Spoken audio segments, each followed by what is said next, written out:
Hello friends, welcome to love for plant.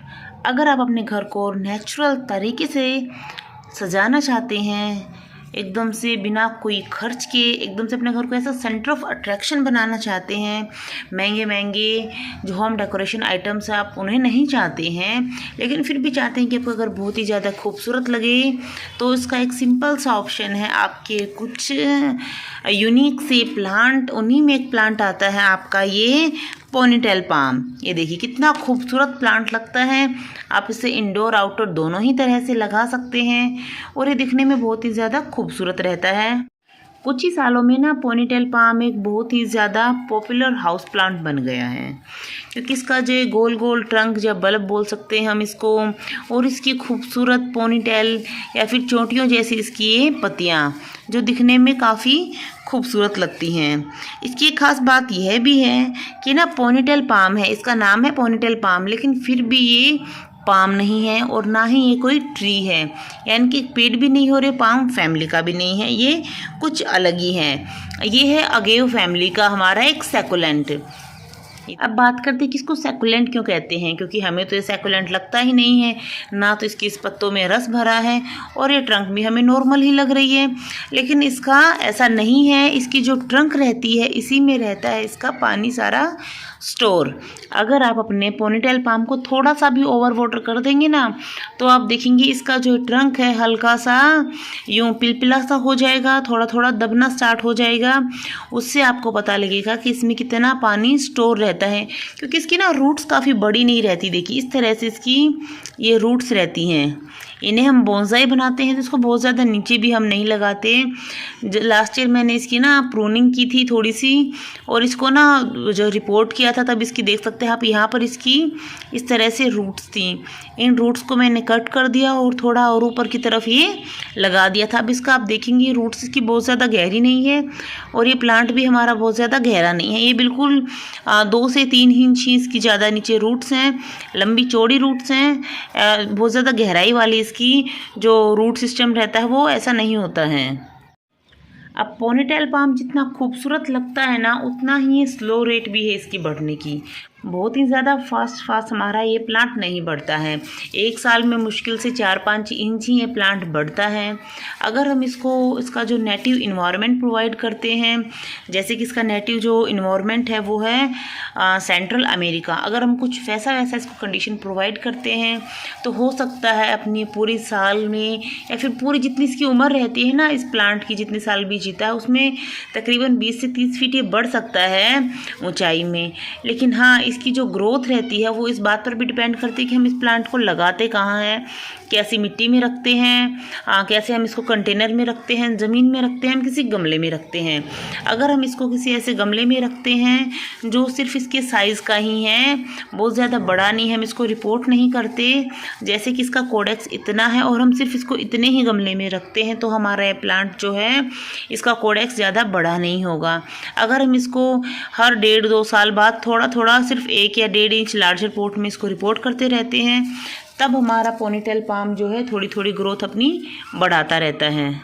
Ponytail की maintenance की बात करें तो इसको ना बहुत ज़्यादा पानी नहीं चाहिए होता है। ये थोड़ा सा ड्राई कंडीशन में रहने वाला ही प्लांट है। जो लो ह्यूमिडिटी होती है, बहुत ज़्यादा बारिश की टाइम भी अगर हम इसको बारिश में रखते हैं, बारिश में तो हम किस किस प्लांट को उठाकर अंदर रखेंगे, उसका कहने का मतलब है अगर हम इसको बारिश में रखते हैं तो इसकी मिट्टी का खास अच्छे से ध्यान करके ही सिलेक्शन करें। ऐसी मिट्टी रखें जो पूरी तरह सैकुलेंट वाली ना हो, लेकिन फिर भी बहुत ही ज़्यादा पोरस हो, जिसमें पानी बिल्कुल भी ना रुके। हाँ, इसे हम फुल सनलाइट में रख सकते हैं। ऐसा नहीं है कि हम इसको हमें बिल्कुल इंडोर रखेंगे या बहुत ही कम पार्शियल शेड में रखेंगे तब ये चलेगा। मेरा जो ये पोनीटेल का पाम है ये पूरी सनलाइट में रहता है, गर्मियों की भी और सर्दियों की भी। बिल्कुल भी इस पर बस फ़र्क इतना है, हमें गर्मियों में इसमें थोड़ा सा पानी ज़्यादा डालना है और सर्दियों में पानी बहुत ही कम डालना है। यूँ कहेंगे 15-20 दिन में एक बार डालना है, वो भी इसकी मिट्टी चेक करते हुए कि इसकी जो मिट्टी है वो कितनी गीली है। बारिश में तो हमें पानी इसमें डालना ही नहीं है, 5-10 दिन में एक बार इस पर बारिश आ गई वही इसके लिए काफ़ी रहता है। अगर हम इसमें पानी ज़्यादा कर देंगे ना तो इसका कोडेक्स देखिए इस तरह से ये बहुत ही सॉफ्ट सा रहता है, जैसे हमारे सैकुलेंट प्लांट्स का जो पत्ते होते हैं ना उसी तरह का होता है। सैकुलेंट तो बिल्कुल ही जल्दी ख़राब हो जाते, उतना जल्दी ख़राब नहीं होगा। अगर कई बार आपने बाई चांस इसमें थोड़ा ज़्यादा पानी डाल दिया, बारिश की वजह से आपको ये लग रहा है कि आपका जो कोडेक्स है इसका थोड़ा सा सॉफ्ट हो गया है, तो आप उसमें तुरंत ही अपने पानी की सप्लाई बंद कर दीजिए। पानी इसमें बिल्कुल भी ना दीजिए काफ़ी दिनों तक, और उसको डायरेक्ट जितना हो सके उतनी तेज़ सनलाइट में रखें। और जो मिट्टी है उसको अच्छे से हम उसकी गुड़ाई करते रहें ताकि जो पानी है वो एवेपोरेट होता रहे और मिट्टी हमारी सूख जाए और हमारे जो प्लांट को दोबारा से सर्वाइव करने का थोड़ा सा टाइम मिले। इस कंडीशन में इस बात का भी ध्यान रखना है हमें कि हमारे इस प्लांट का जो ड्रेनेज है वो भी काफ़ी अच्छा हो। कई बार इसकी ड्रेनेज ठीक ना होने की वजह से भी जो हमारा पोनीटेल ख़राब हो जाता है। फर्टिलाइज़र की पोनीटेल पाम में बहुत ज़्यादा कुछ खास ज़रूरत नहीं रहती है। सिर्फ साल में एक बार या तो स्प्रिंग टाइम में, गर्मियों की स्टार्टिंग में हम एक बार फर्टिलाइज़र दे देंगे थोड़ा बहुत, वहीं इसमें काफ़ी रहेगा। कोई खाद दे देंगे हम इसमें, थोड़ा बहुत मैन्योरिंग कर देंगे, वहीं इसके लिए काफ़ी रहता है। बहुत ज़्यादा हमें इसमें फर्टिलाइज़र देने की ज़रूरत नहीं रहती है। और पोनीटेल पाम का ना प्रोपोगेशन भी काफ़ी इंटरेस्टिंग सा है। ये देखिए मैं आपको दिखाती हूँ कि जो इसका प्रोपोगेशन करते हैं वो इस तरह से इसके जो साइड में ये पप्स आते रहते हैं, इनको हम यहाँ से कट कर लेंगे और मिट्टी में लगा लेंगे, उसमें से भी रूटिंग स्टार्ट हो जाती है। ये देखिए वैसे तो इसका जो कोडेक्स होता है और ये जो इसकी पत्तियाँ होती है ना, ये बिल्कुल ऐसे ऊपर की तरफ सिंगल, सिर्फ जो एक ही स्टेम रहती है इसके अंदर, लेकिन मैंने इसमें करीब 1.5 साल पहले यहाँ से कट कर दी थी इसकी कोडेक्स यहाँ से, और इसमें जो है एक की बजाय 4 नए शूट्स निकले थे। देखिए इस तरह से, पहला शूट ये वाला था, दूसरा ये, और तीसरा ये वाला था, और एक चौथा शूट्स भी निकला था इस तरह से। ये देखिए इसमें ग्रोथ कुछ ज़्यादा हुई नहीं, ये बस उतना ही रहा है। ये देखिए इस तरह से इसमें 4 नए शूट्स निकले थे। अगर आप मल्टीपल शूट्स नहीं करना चाहते, सिंगल सिर्फ एक ही इसकी पोनीटेल बनाना चाहते हैं तो आप उसमें कट ना करें। अगर आप इसको मल्टीपल करना चाहते हैं तो इस तरह से इसमें कट करते रहेंगे और आपका जो प्लांट है वो काफ़ी अच्छे से ऊपर से मल्टीवाइड हो जाएगा और मल्टीपल हो जाएगा, उसकी जो काफ़ी सारी पोनीटेल बन जाएंगी। अगर आप इसमें से भी दोबारा से इसकी और ज़्यादा पोनीटेल बनाना चाहते हैं तो दोबारा से आपकी जो ये स्टेम है, ये जो वाला पार्ट है, जब इतना बड़ा हो जाए दोबारा से आप उसकी कटिंग कर दें, फिर वहाँ से भी आपकी मल्टीपल पोनी बन जाएंगी। इस तरह से आप इस प्लांट को और भी ज़्यादा अट्रैक्टिव बना सकते हैं और भी ज़्यादा खूबसूरत बना सकते हैं। देखिए अब इसका जैसे कि मौसम चेंज हो रहा है, हमारा सर्दियों से गर्मी आ रही हैं, तो एक तो होता है कि मौसम चेंज होने की वजह से जो हमारे पत्ते हैं वो पीले हो जाते हैं। आपको दिख रहे होंगे काफ़ी अच्छी इसमें नई ग्रोथ चालू है, इस तरह से आप देख सकते हैं। लेकिन जो नीचे के पत्ते हैं वो पीले हो गए हैं, तो उन्हें हम हटा देंगे क्योंकि उनका कोई काम नहीं है।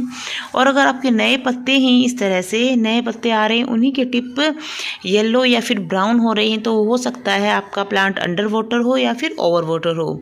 ओवर हीट की वजह से भी कई बार इस प्लांट में ऐसा हो जाता है, तेज़ गर्मियों में भी, तो आप उस चीज़ का भी ज़रूर ध्यान रखें। एक बात का और ध्यान रखना है, जब भी हम कभी पोनीटेल के साथ डील करें, इसको हम ट्रिम करें, कुछ भी करें, तो हमें ध्यान रखें कि इसके जो पत्ते होते हैं बिल्कुल ही यहाँ से जो किनारे होते हैं बहुत ज़्यादा शार्प रहते हैं। हो सकता है अगर हमारी थोड़ी सी लापरवाही की वजह से इनसे हमारा जो हाथ कट जाए, तो हमें इस बात का भी बहुत ही अच्छे से ध्यान रखना है। अदरवाइज़ हमारा जो प्लांट है होम डेकोरेशन में, हर तरह से कम मेंटेनेंस में, इन सब के लिए इसको 10/10 जाता है, क्योंकि बहुत ही अच्छा प्लांट है, बहुत ही कम मेंटेनेंस की ज़रूरत है इसको। ये फिर यूँ कहें कि लो मेंटेनेंस ये प्लांट है हमारा, और दिखने में बहुत ही ज़्यादा खूबसूरत लगता है।